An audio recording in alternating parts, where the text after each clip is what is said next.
Okay, so further investigation on the water leak on the Land Rover Discovery 15 plate. We originally thought it was just going to be a case of de-blocking the drain, but under further investigation it doesn't look like it's going to be a blockage.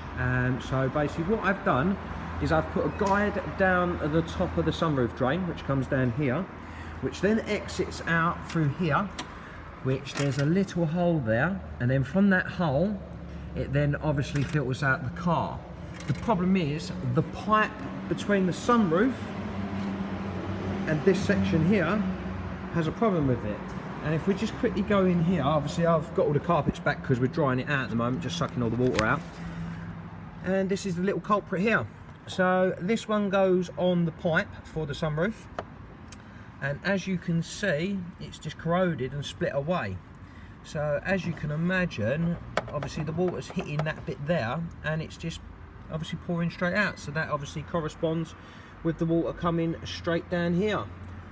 So we're going to have to see how much a new one of these are. We've still got the joiner clip, so it's just a case of putting that one in and running it in, and then it should be fine. And then it should leak its water out through the front arch.